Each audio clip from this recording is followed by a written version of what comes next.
oh no. Nah, nanti saya akan menyatakan saya selesai. Pindah, sing dibayar kayak bangunan itu. Nah, kalau dilihat dari permasalahan ini, kok sepertinya tidak ada aset milik Pemda, Pak.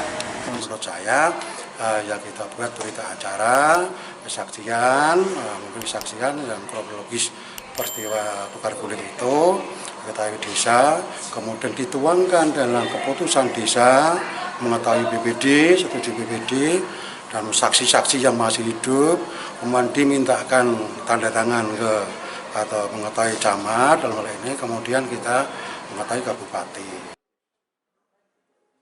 Babak demi babak perjuangan 10 warga Dukuh Dampaan, Desa Magelung, Kecamatan Kaliwungu Selatan, Kabupaten Kendal, Jawa Tengah yang lebih dari 5 tahun sejak 2017 silam belum menerima uang ganti rugi tanah mereka yang tergusur oleh proyek pembangunan Jalan Tol Semarang-Batang, masih terus berlangsung. Melalui Lembaga Bantuan Hukum atau LBH Berani Tuntas atau Berantas Kabupaten Kendal, 10 warga korban tol ini untuk kali kesekian kembali menyambangi Kantor Agraria dan Tata Ruang Badan Pertanahan Nasional atau ATR BPN atau Kantor Pertanahan atau Kantah Kabupaten Kendal, Rabu 30 November 2022 dan Jumat 2 Desember 2022. Kedatangan pertama, Rabu 30 November 2022, Ketua LBH Berantas Kabupaten Kendal Sutiono dan tim ditemui Ganjar Santoso, pegawai yang mengaku tidak berwenang memberikan keterangan. Dia menyarankan Sutiono dan tim datang lagi Jumat 2 Desember 2022 pagi, untuk dipertemukan dengan Kepala Kantah Kabupaten Kendal Agung Taufik Hidayat. Namun, di hari yang disepakati itu, Sutiono dan tim hanya ditemui Kepala Seksi atau Kasih Pengadaan Tanah dan Pengembangan Kantah Kabupaten Kendal Sri Rejeki. Didampingi Ganjar Santoso dan seorang staf lainnya, Sri Rejeki menyatakan, ATR BPN Kendal sebenarnya sudah selesai atau tidak ada lagi urusan terkait pembayaran ganti rugi korban Jalan Tol Semarang-Batang, termasuk uang ganti rugi lebih 2 miliar rupiah bagi 10 warga dampaan korban tol tersebut.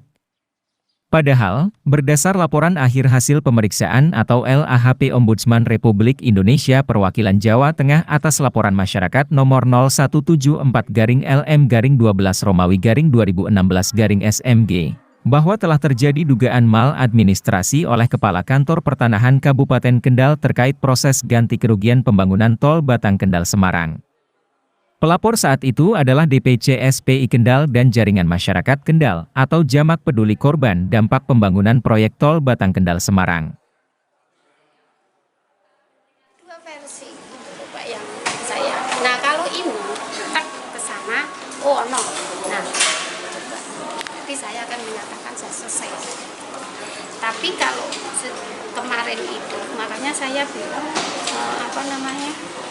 nenggoni rekening rekening desa itu belum dipakai juga Pak uangnya, katanya masih utuh. Memang seperti itu Bu.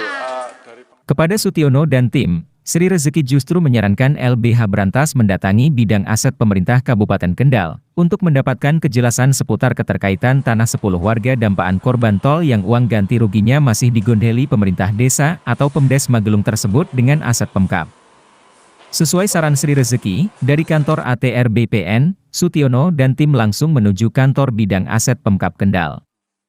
Kasih Pemanfaatan Bidang Aset Pemkab Kendal Sinung Wijaya yang menemui tim LBH Berantas tegas menyatakan bahwa tanah 10 warga dampaan yang tergusur tol ini bukan merupakan bagian dari aset Pemkab. Sehingga, kewenangan sepenuhnya ada di Pemdes Magelung. Jika Pemdes Magelung masih gondheli ganti rugi 10 warga dampaan korban tol dan berkali-kali mempersoalkan surat tukar guling sebagai syarat pencairan, Sinung mengatakan, hal itu bisa dibuatkan berita acara kesaksian terkait peristiwa tersebut sebagai solusi. Pindah, sing dibayar kayak bangunan itu. Nah, kalau dilihat dari permasalahan ini, kok sepertinya tidak ada aset milik Pemda, Pak. Menurut saya dari aset. Merujuk hasil konsultasi dengan pihak ATR BPN dan bidang aset Pemkab Kendal, Ketua LBH Berantas Sutiono berkeyakinan, pembuatan berita acara kesaksian merupakan opsi sekaligus solusi yang tak bisa ditawar-tawar lagi bagi pencairan atau penyerahan uang ganti rugi 10 warga dampaan Magelung korban tol ini. Lembaga hukum berantas yang dikeluhi sama seluruh warga itu ya juga tadi sudah kami sampaikan ke BPN yang diterima oleh Bu Sri Rezeki kasih pengadaan Bapak. Jadi prinsipnya saya memang minta petunjuk aja. Walaupun saya minta petunjuk, saya memberikan opsi yang untuk mensikapi bahwa peristiwa hukum tukar menukar ini terjadi tahun 1977.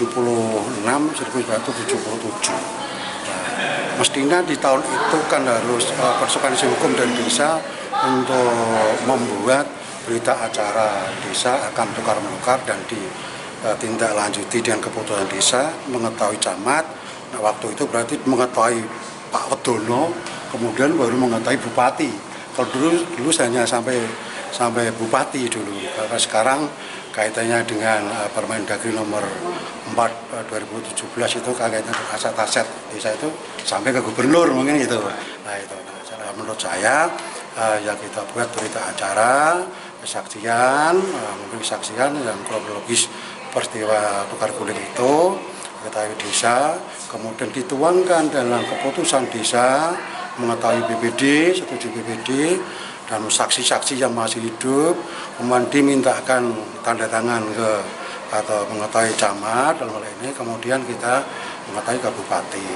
Memang ini karena semuanya kalau kita lihat tukar menukar ini atau perikatan ini sudah memenuhi syarat penukaran dari 1320 itu menurut saya itu sudah terpenuhi, yang diantaranya sudah ada kesepakatan, hanya saja Mbak yo seperti tidak melempar tanggung jawab, justru masyarakat itu juga bingung selama ini.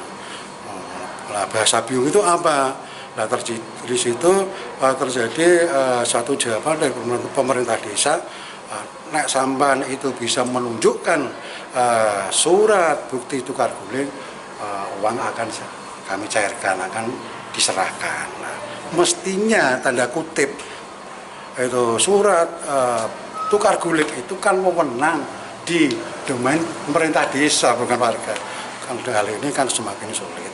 Nah, kelihatannya tadi Bu Sri Rezeki itu juga sependapat apa yang kami sampaikan, kita buatkan berita acara, kemudian dituangkan dalam keputusan kepala desa, kemudian mengetahui camat, kemudian ke bupati. Itu tadi seperti itu. Permasalahan yang membelit 10 warga korban jalan tol ini bermula ketika tempat tinggal mereka tergusur oleh proyek saluran udara tegangan ekstra tinggi atau SUTED PLN pada 1977 silam. Mereka lantas disuruh pindah dan diberi uang kompensasi untuk membeli tanah milik Sakroni yang berada di Dukuh Grogol, Magelung. Saat itu, pemerintah secara kebetulan mau membangun SD Negeri 2 Magelung di tanah milik desa. Kemudian terjadi kesepakatan, tanah milik 10 warga di Dukuh Grogol tersebut untuk pembangunan SD Negeri 2 Magelung, dan mereka ditempatkan di tanah milik desa atau bengkok jatah kepala desa atau Kades Ahmad Sukairi almarhum yang belakangan tergusur proyek jalan tol Semarang-Batang ini. Tapi sayangnya, 10 warga korban jalan tol ini tidak diberi atau mengantongi surat tukar guling, yang jadi alasan pihak Pemdes Magelung gondeli uang ganti rugi mereka. Jika surat tukar guling sebagai salah satu syarat pencairan uang ganti rugi itu, para korban melalui LBH Brantas mempertanyakan, mengapa Pemdes Magelung tidak menyampaikan hal itu sedari awal dan membantu fasilitasi pembuatan surat tersebut? Untuk itu, Sutiono menegaskan, LBH Brantas siap melakukan pendampingan hukum bagi 10 warga dampaan korban tol hingga tuntas dan mendapatkan hak mereka.